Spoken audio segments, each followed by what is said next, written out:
Bonjour à tous et bienvenue. Il est encore temps pour moi de vous souhaiter une très bonne année. Je vous souhaite que 2022 soit une année absolument formidable, l'année du renouveau, pourquoi pas, l'année des voyages, l'année du paranormal, allez, et pourquoi pas l'année des rencontres. Et si on se rencontrait en 2022, ce serait génial, non? En tout cas, en attendant, je vous retrouve pour un nouvel épisode de Voyage fantomatique. Alors, comme vous pouvez le voir, le décor est très minimaliste pour l'instant, mais bon, je vais arranger les choses. En tout cas, depuis mon dernier voyage fantomatique, j'ai fait un autre voyage fantomatique et je me suis dit qu'il fallait absolument que je vous en parle. Il y a quelques semaines, j'ai eu la chance de pouvoir retourner aux États-Unis. Les frontières ont réouvert en novembre et du coup, j'en ai profité. D'autant plus qu'il y avait une convention qui m'intéressait beaucoup, alors sur le plan professionnel du coup, parce que je suis actuellement en train de développer ma société, et à Las Vegas, il y avait une très très grande convention qui était parfaite pour moi. Et du coup, je me suis dit, vas-y, profites-en, les frontières sont en train de réouvrir, fonce aux États-Unis. À la base, c'était vraiment pas du tout censé être touristique, j'avais préparé des brochures, enfin c'était vraiment boulot, boulot, boulot. D'autant plus que j'ai déjà fait Las Vegas dans le passé et c'est pas du tout une ville que j'apprécie. Donc j'y étais vraiment pas pour le fun. Mais quand j'ai vu que j'étais à Las Vegas, je me suis dit qu'il y a un truc que je ne pouvais pas ne pas faire, qui est donc The Haunted Museum, le musée d'objets hantés de Las Vegas. Alors, c'est un musée qui est ouvert il y a quelques années. Il y a très très peu d'images sur ce musée parce que il y a toute une réglementation autour de ça qui interdit aux gens de filmer quand ils font la visite.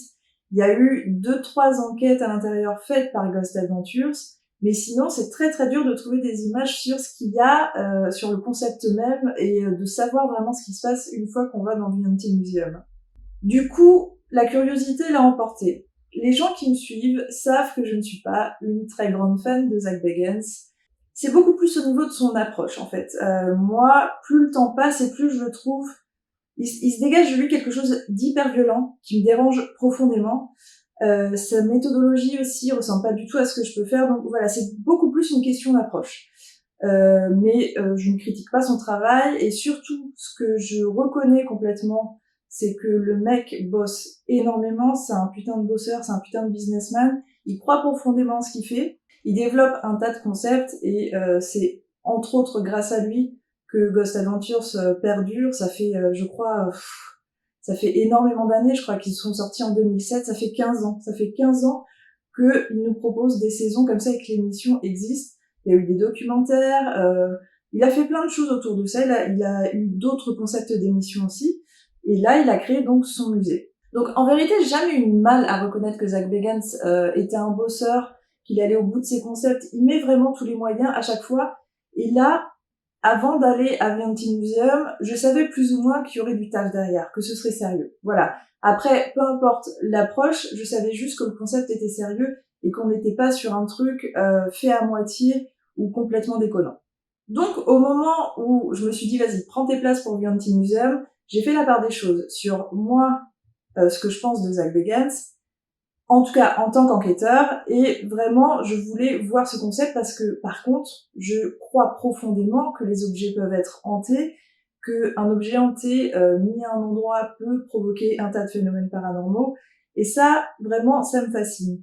Et tout ce qui va être musée d'objets hantés qui sont très très rares dans le monde me fascine beaucoup, et les musées tout court d'ailleurs, hein, parce que sans parler d'objets hantés, on parle d'objets qui ont traversé les époques, qui ont capturé de la mémoire, ce qui en font plus ou moins des objets hantés en fait. Sauf que bien évidemment, le musée du Louvre, tout ça ne va pas jouer là-dessus en disant oui, on a des objets hantés. Non, c'est des objets qui ont de la mémoire, qui ont de la vie. Mais voilà, après, il y a vraiment des musées, il y en a, je crois, 3 dans le monde qui vont jouer là-dessus en disant on a des objets hantés. Vraiment, avec des histoires, des phénomènes paranormaux qui y sont rattachés. Donc ce musée hanté se trouve à Las Vegas, il fait plus de 1000 mètres carrés, c'est un musée hanté qui est plutôt grand. D'extérieur, il ressemble à une grande maison, à une grande villa. Il y a une trentaine de pièces à l'intérieur. Ce qu'on sait aussi de la maison, du coup, c'est qu'elle a été construite en 1938. Avant d'être un musée, c'était une maison qui appartenait à quelqu'un. Elle avait été construite en 1938 par un éminent businessman qui était venu s'installer avec sa famille à Las Vegas. Et du coup, cette maison, c'est pour ça qu'elle est aussi immense. Par contre, très rapidement, la famille raconte avoir été confrontée à des phénomènes paranormaux très forts. Alors, ça parle déjà d'entités plutôt malfaisantes. Et il se dit que plus tard, dans les années 70, ils ont carrément fait des séances un peu dark, un peu gothiques dans le sous-sol. Donc, comme je vous disais, j'ai pris mon ticket.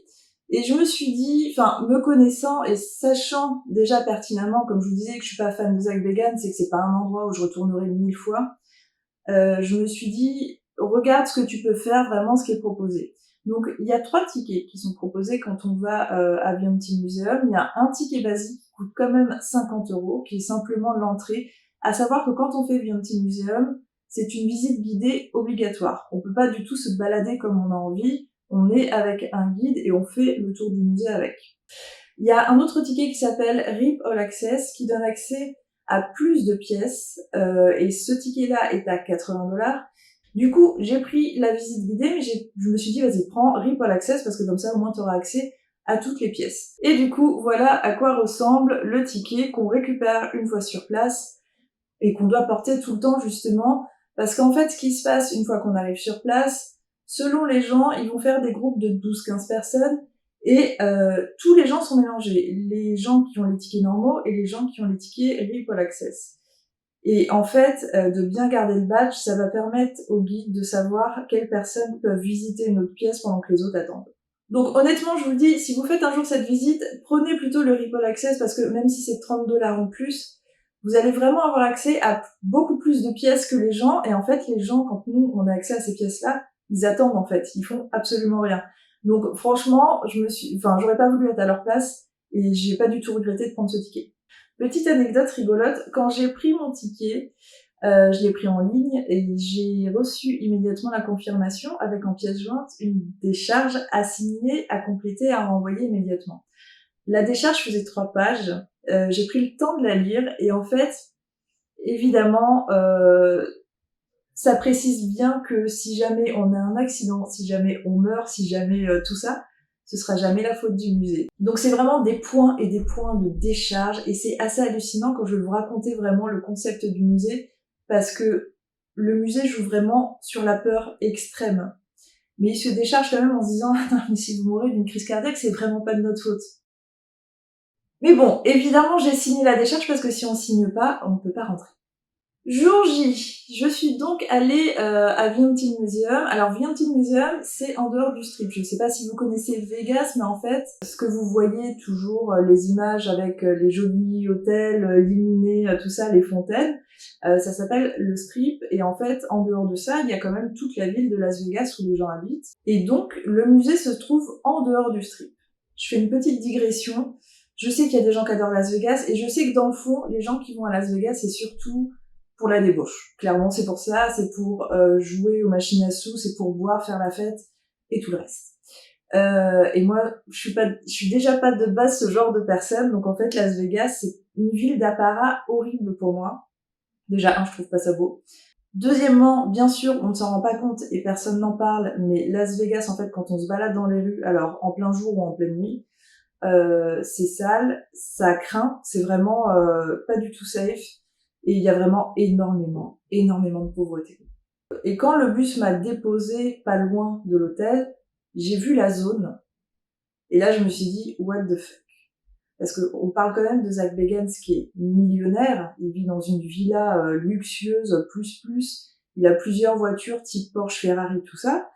Pourquoi il a placé son musée dans une zone aussi craigneuse, franchement? Vraiment, à ce moment-là, j'ai pas compris. Et c'est après, en effet, une fois sur place, que j'ai compris qu'il avait racheté une maison déjà existante, où il y avait des histoires de démons, des histoires comme ça. Donc, c'est pour ça. Mais sinon, je pense que lui, s'il avait vraiment voulu installer son musée, il aurait été en plein milieu du strip, c'est clair et net. Donc, j'arrive dans ce quartier où je me dis, meuf, traîne pas. Donc, j'ai tracé au musée. J'étais même hyper en avance. Et là, il y a un premier accueil en fait à l'entrée des hôtesses qui prennent le nom et elles étaient adorables. Alors tout de suite, j'ai constaté en fait que tous les employés ont une sorte de costume gothique victorien qui est hyper cool. Moi, j'aime bien en fait quand les gens ont un costume thématisé par rapport au musée. Puis là, gothique victorien, moi, ça me touche vraiment, j'adore. Donc j'ai trouvé ça cool. Et là, en fait, la personne qui nous accueille a un petit surnom très sympa puisque c'est Angry Joe. Alors, Angry Joe, ça veut dire le Joe en colère. Et Angry Joe, en fait, c'est lui qui accueille, c'est le premier accueil, du coup pas très cool, et c'est lui qui énonce tout ce qu'il ne faut pas faire, et entre autres, bien sûr, qu'il ne faut à aucun moment filmer. Les portables doivent être éteints, on ne doit pas avoir de caméra, d'appareil photo. Le seul moment où on peut filmer, c'est à l'extérieur et dans ce petit vestibule. Une fois que Angry Joe nous a bien décrit les règles à respecter, il nous emmène à l'entrée du musée, on fait le tour de la maison en gros, et là nous attend notre premier guide, parce que oui, il y en a plusieurs. En fait, la visite est tellement longue qu'on a 3 guides. La visite dure environ 2-3 heures. Ne serait-ce que pour le fait que ça dure aussi longtemps, parce que je sais pas si vous vous rendez compte, mais c'est une visite guidée, avec des guides qui vous racontent des choses, qui vous emmènent dans des endroits. C'est un taf énorme, et pour nous d'ailleurs, c'est beaucoup d'informations.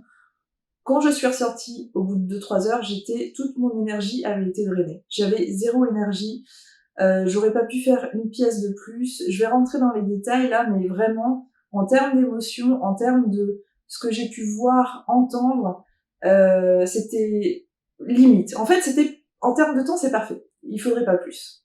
Et là, tout de suite, je me suis rendu compte que on était sur un mélange de cabinet de curiosité, maison de l'horreur et ghost tour. Parce que, en gros, c'est ça. Les guides qu'on va avoir à chaque fois nous emmènent dans des pièces. Chaque pièce est thématisée. Par exemple, la première pièce, c'était la pièce des poupées. Il y avait des milliers de poupées. Donc là, la guide nous raconte 2-3 histoires par rapport à certaines poupées. Et on peut regarder comme ça, mais on reste pas non plus 10 000 ans dans chaque pièce. Et donc, dans cette première pièce, on a dû rester 10 minutes. Et en fait, il y a tellement de choses qu'on a envie de regarder partout. Enfin, moi, je regardais partout, j'essayais de m'imprégner de tous ces souvenirs, de tout ce que je voyais. Elle nous fait son speech, elle nous laisse regarder vite fait, et on ressort tout de suite pour aller dans une autre pièce. Et en fait, dans chaque pièce, il y a une ambiance. Il y a déjà une ambiance lumineuse, évidemment, on est dans la pénombre. Il y a aussi une ambiance sonore. On joue vraiment sur une petite musique d'ambiance un peu creepy qui nous prend comme ça. Mais du coup, cette atmosphère qui est créée vous met vraiment dedans. Et là, tout de suite, je me suis fait la réflexion en me disant, les gens qui ne sont pas dans le paranormal, qui n'ont jamais enquêté, qui viennent faire un musée comme ça, c'est hyper flippant en fait. C'est hyper flippant. Alors, parlons des guides maintenant. En fait, dans toutes les pièces qu'on va faire, les guides vont parfois nous raconter les objets qui sont présents, et parfois, en fait, ils nous laissent rentrer, ils ferment la porte, et là, il y a une télé avec une vidéo de Zak Bagans qui nous raconte ce qu'il y a dans la pièce. Je pense que vous devez vous en douter puisque c'est le musée de Zak Bagans, mais j'ai évidemment entendu le mot démon, possession au moins une centaine de fois. Et les guides, vraiment, je vous assure, n'hésitent pas à certains moments à vous dire « Attention, ne regardez pas cet objet dans les yeux ou ne le touchez pas parce que vous pourriez mourir après ». Je trouve ça extrêmement grave. Et puis, n'hésite pas aussi à nous dire que depuis l'ouverture du musée, à tel ou tel endroit, quand on y est, évidemment, voilà, il y a des gens qui se sentent mal, évidemment, et puis parfois, il y a même des gens qui s'évanouissent. Et comme il y a des caméras de surveillance partout dans le musée, ils nous passent les images. Il y a un truc à savoir, c'est que quand on entre dans le musée, il fait extrêmement chaud. J'y suis allée en plein hiver, il faisait au moins 40 degrés à l'intérieur, il n'y a pas de ventilation. Alors, imaginez, quelqu'un qui croit profondément aux démons, qui n'est pas dans le paranormal, va dans ce musée, il fait très chaud. On lui dit toutes les 5 minutes malédiction, démon, possession, mort. Il y a la musique creepy là en permanence qui joue, qui tape vraiment sur les nerfs. Mais bien évidemment qu'il y a des gens qui s'évanouissent en fait. Je vois même pas en quoi c'est exceptionnel. Mais une fois de plus, c'est le truc d'en faire un spectacle. C'est regarder l'écran, les gens s'évanouissent. Donc ça, bien sûr, toute cette partie où on appuyait vraiment sur la peur, ayez peur, oh là là, attention, là, vous pourriez avoir des problèmes, ça c'est dangereux. Non, vraiment tout ça. Puis de toute façon, de base, ça fait pas partie de mes croyances, donc ça m'a même pas impressionné une seule seconde. J'étais vraiment très à l'aise partout dans le musée. Mais par contre, oui, l'entendre et voir la réaction sur les gens, en effet, parce que j'ai bien vu que des gens, ça les touchait. Et je me suis dit, putain, faut arrêter ce truc de véhiculer la peur avec les objets hantés, avec le paranormal, il faut arrêter. Bref, outre ça, le musée est intéressant. Je sais pas si ça a été conçu comme ça, mais moi je l'ai ressenti comme ça. J'ai ressenti que le musée était vraiment fait par zone. Première zone, je dirais que c'était plutôt des artefacts. On était beaucoup sur des artefacts anciens ayant appartenu par exemple à des cow-boys, voilà, des choses comme ça. Très intéressant, mais je dirais que c'était peut-être un commencement en douceur. Il y a une zone qui est ensuite sur les serial killers. Alors, je sais que Zach Bagans adore tout ce qui est serial killer. Je sais aussi qu'il y a un tas de gens qui adorent tout ce qui est true crime. Donc là, je pense qu'en fait, il y a vraiment un public pour cette zone-là. Moi, je suis pas forcément fan. Moi, ça me fait plutôt peur, en fait. Ça, c'est paranormal, ça me fait pas trop peur. Mais ça, true crime, ça me touche pas mal. Et franchement, alors, il y a autant des pièces où c'est fou parce que il y a une pièce en particulier où Zach a réussi à réunir vraiment des artefacts ayant appartenu à de grands serial killers, genre Ted Bundy, tout ça. Et en fait, parfois, il y a le prix que Zach a payé pour récupérer ces objets. Et par exemple, à un endroit, il y avait des lunettes que Ted Bundy avait utilisées pour un déguisement. Et ces lunettes, il les a payées 50 000 $. Et quand on voit toutes les pièces, tous les objets qu'il y a partout, quand je vous dis que c'est un cabinet de curiosité géant, je ne déconne pas. C'est-à-dire qu'en dehors des pièces, c'est décoré comme une maison en fait. Il y a plein d'étagères avec des milliers d'objets. En fait, on voudrait s'arrêter tout le temps. Mais il y en a partout. Je n'ose même pas imaginer combien de millions a dépensé Zach pour remplir son musée. Mais dans la partie serial killer, il y a aussi des pièces qui sont vraiment touchy, puisque ce sont des pièces qui vont mettre en scène ce que faisaient certains serial killers. Il y a une pièce en particulier à laquelle je pense là, où vraiment ils ont mis des mannequins pour montrer comment étaient torturés et tués les personnes. Et il y a aussi des polaroids agrandis des victimes que le serial killer prenait juste avant de tuer ses victimes. Bon, après vous me direz, c'est des choses que vous voyez vous quand vous regardez vos trucs de true crime. Et par contre, ça je préfère le préciser parce que c'est hyper graphique et ça peut choquer. Il y a des pièces où il y a des photos de gens qui sont morts en fait. Hein. C'est pas forcément dû à des serial killers, mais genre dû à des accidents. Et à chaque fois, par contre, et c'est parce que c'est les États-Unis et c'est normal, les guides nous préviennent, ils nous disent voilà, vous allez entrer dans cette pièce, là il va y avoir une photo d'une personne qui est morte, si vous vous sentez pas à l'aise avec ça, n'entrez pas.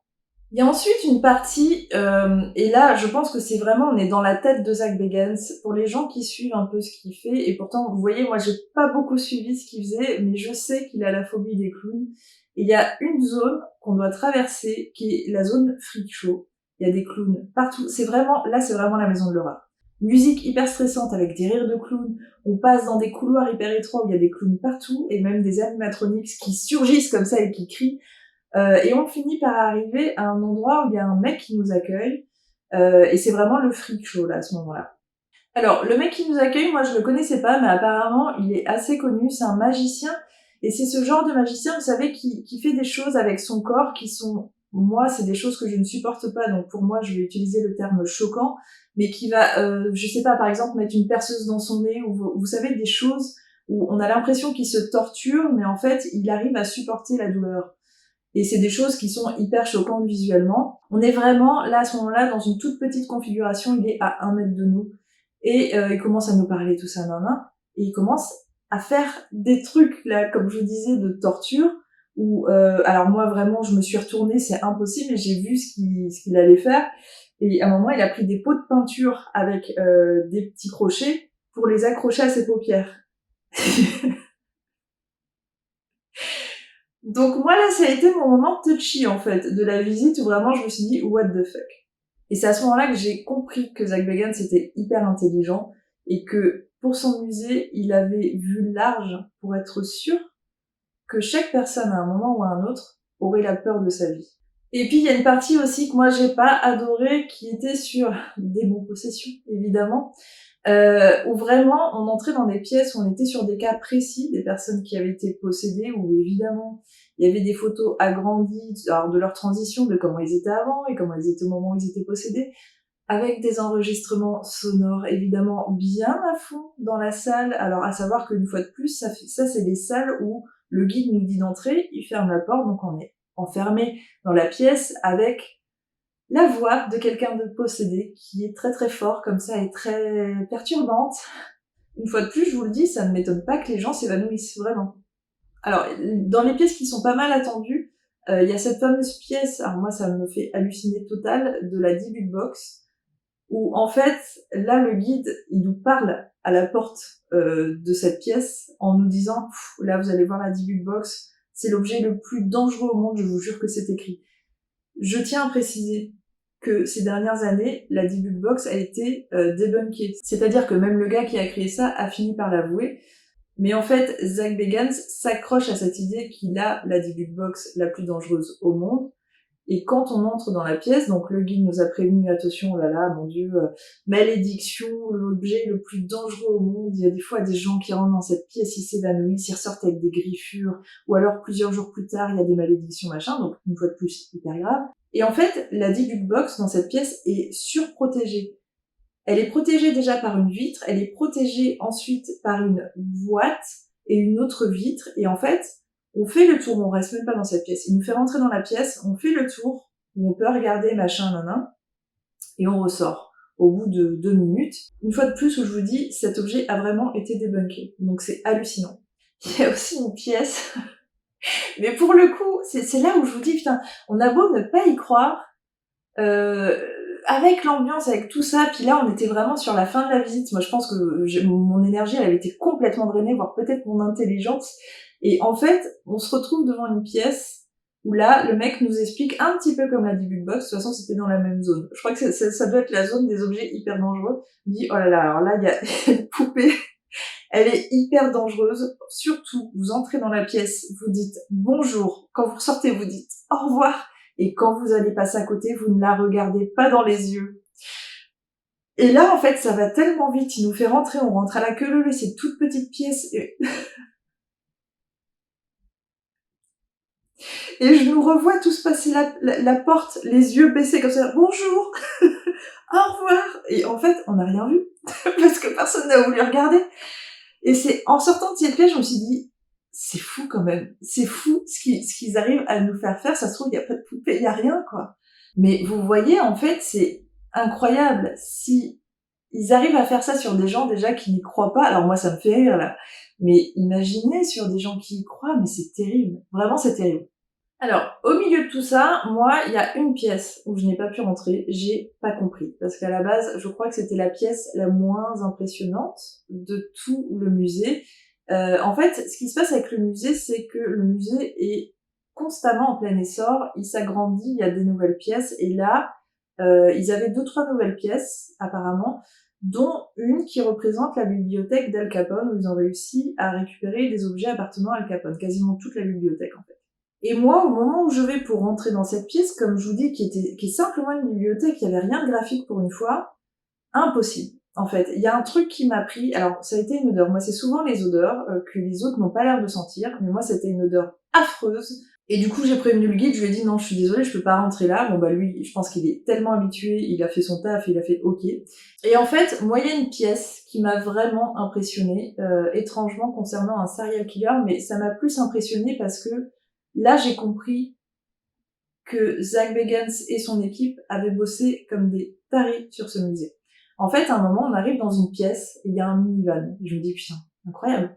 Mais surtout, en fait, ce que j'ai trouvé étonnant, c'est que dans cette pièce, il y avait une sorte de petite musique de flûte de pan qui était hyper contradictoire par rapport au reste du musée où vraiment la musique, elle était là pour être assommante, pour faire peur. Et là, on était sur une petite musique comme ça, de flûte, et ce van au milieu de la pièce. Et là, je comprends qu'on est face au van d'un serial killer. Son vrai nom, c'était Jack Kevorkian, et en fait, il était médecin, et à un moment, en effet, il a décidé d'assister les personnes qui voulaient en finir, et il avait aménagé un minivan où, voilà, il aidait les gens à partir. Et en fait, là, on apprend que la musique qu'on entend, donc cette petite flûte, c'est Dr. Def, qui s'était enregistré à l'époque en train de jouer de la flûte, parce qu'apparemment, c'était un son qui apaisait les gens juste avant de partir. Et là, je me suis dit, ok, gros boulot de documentation, ils sont vraiment allés loin, ils ont essayé de tout récupérer, enfin voilà, il y a vraiment du taf. Et ça, des choses comme ça, des artefacts, il y a vraiment, je vous dis, il y en a certains, moi, qui m'ont impressionné parce que il y a des pièces du Titanic, il y a vraiment plein d'objets qui ont appartenu à des personnes connues. Il y a un énorme taf de documentation, de recherche, d'installation, de présentation, de mise en place. Ça, franchement, je le reconnais, c'est impressionnant. Et alors, il y a ce moment où vraiment, pour terminer la visite, on nous dit « Allez, grosse exclue, on vous montre un petit bout d'une des pièces qui va arriver bientôt, et ça concerne Demon House ». Ah, je sais pas si vous avez regardé ce documentaire Demon House.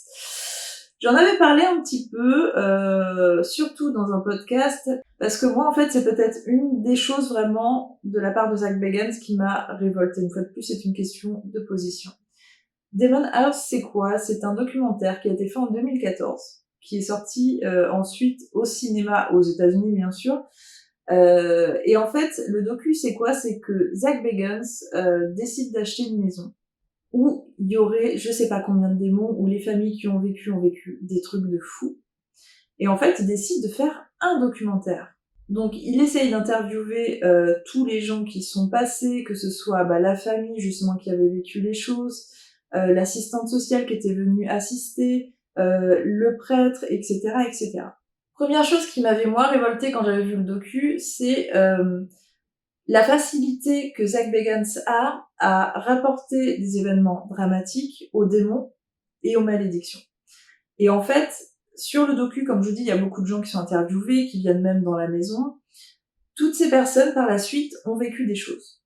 Il y a une jeune fille qui a fait une tentative de suicide. Il y a une personne qui a appris qu'elle avait un cancer. Et entre autres, dans les personnes qui n'étaient pas du tout venues, mais qui étaient proches de Zach Bagans, il y a une personne qui s'appelait Debbie Constantino, qui était une TCiste, qui était d'ailleurs beaucoup dans les épisodes de Ghost Adventures, qui a été tuée par son mari à ce moment-là. Et en fait, ce qui est hyper grave, donc comme je vous dis, Debbie, à aucun moment n'est intervenue dans ce documentaire. Elle est pas venue sur place, elle avait rien à voir avec tout ça. Mais du fait que Zach soit en train de tourner le docu, il s'est dit qu'en fait, Debbie avait été tuée parce qu'il avait créé une sorte de malédiction auprès de Debbie qu'il avait eu au téléphone il y a quelques jours auparavant. Et en fait, tout ce qui est arrivé aux personnes que je vous ai citées, il a mis ça sur le dos de la maison. Et ça, c'était extrêmement grave, en fait, d'associer tout ça à la maison. Parce que c'est trop facile, parce que les drames font partie de la vie et qu'il faut pas tout rattacher aux démons, aux malédictions, parce qu'après, ça crée chez les gens des psychoses et c'est surtout pas vrai, quoi. Demon House, du coup, c'est ce documentaire, et à un moment, Zach, comme c'est quand même sa maison, il décide de s'enfermer 2 jours et de se filmer pour voir ce qui va se passer. Il se passe pas grand chose. Et qu'est-ce qu'il fait à la fin? Il se dit, de toute façon, pour se débarrasser des démons, il va falloir que je démolisse la maison. Il démolit la maison. À l'époque, ça a fait scandale, et ça fait toujours scandale parce qu'en fait, cette maison se trouve dans une ville extrêmement pauvre, où les gens ont du mal à se loger. Et en fait, il a juste démoli une maison, et il a pas reconstruit, hein. Il a démoli une maison. Mais alors, du coup, on en revient au musée. Qu'est-ce qui se passe, à votre avis, dans cette pièce inédite? On apprend qu'ils sont en train de reconstruire la maison de Demon House dans le musée. Et là, en fait, on se retrouve dans une pièce où il y a un rideau de fer, où il y a une sorte de décompte, enfin, c'est un peu ridicule, hein. Et là, d'un coup, le rideau tombe, et on se retrouve dans la cave de Demon House. Alors, si vous avez vu Demon House, vous comprendrez. Ils ont démoli la maison pour reconstruire à l'identique dans le musée. J'ai pas de mots. J'ai pas de mots tellement ça me dépasse, parce que déjà, c'était scandaleux, tout ça. Et maintenant, en fait, il a juste démoli la maison pour la reconstruire dans ce musée. Il va revéhiculer une peur autour de cette maison. C'est sans fin. Bref, au bout de 2-3 heures, le tour se termine et on se retrouve dans la boutique souvenir où il y a plein d'objets par rapport au musée. Qu'est-ce que j'en ai pensé pour finir? Comme je vous disais, moi, je suis hyper impressionnée par le taf en lui-même. Le taf, d'un point de vue de la réglementation, tout est respecté. Beaucoup de personnel, donc beaucoup d'embauches, les guides qui, bon, même s'ils sont pas forcément, comme je vous disais, ni sympathiques ni antipathiques, connaissent leur discours et bon, trop démons à mon goût, mais c'est pas eux qui décident. On leur a donné un speech, donc ils disent ce qu'on leur dit de dire. Gros travail de documentation, de recherche d'objets, d'installation du musée, de création, enfin, vraiment le plus impressionnant, c'est probablement la recherche d'artefacts. C'est réussi, c'est incroyable. Les mises en scène sont folles. Je vous dis, il y a de la documentation. Enfin, les guides, en fait, si vous posez des questions, ils savent, en fait. C'est ça, en fait, quand je vous dis, au bout de 2-3 heures, l'énergie est drainée, c'est aussi, au bout de 3 heures, il y a tellement d'informations, le flux d'informations qui passe, il est fou. Et je vous dis, par rapport à mon avis, à ce que Zach et le musée ont emmagasiné en termes de documentation, c'est peut-être 30% en fait. Donc c'est énorme. Vraiment, le travail autour du musée, c'est énorme. Maintenant, vous l'aurez compris, évidemment, ce qui m'a déplu, c'est tout ce qui va être le discours autour des démons, malédiction, malédiction, malédiction, attention, vous allez mourir, attention, vous allez vous évanouir, etc., etc. Le fait aussi qu'on joue que sur des objets où sont attachés soit des démons, soit des choses malheureuses, en fait, et je trouve ça dommage, parce qu'il y a des objets où sont rattachées des émotions positives et tout ça. Donc voilà, c'est pour ça que c'est lourd aussi au bout de 2-3 heures, parce que c'est très négatif, tout ça c'est très négatif, et au bout d'un moment on a envie de sortir. Donc ce discours-là, genre, enfin c'est vraiment pas possible pour moi. Mais je vais vous dire aussi, je fais la part des choses, parce que j'ai pas à être étonnée de ça. C'est le musée de Zach Bagans, en fait, évidemment, qui allait avoir des histoires de démons, qui allait avoir des histoires de malédiction, parce que c'est Zach, en fait. Zach, il a créé ça sur son show il y a une dizaine d'années. Il le véhicule sans cesse, et c'est vraiment sa marque de fabrique. Évidemment que son musée allait être marqué par ça. Moi, je le referai pas forcément dans ma vie, parce que voilà, j'ai eu cette opportunité et c'était très bien.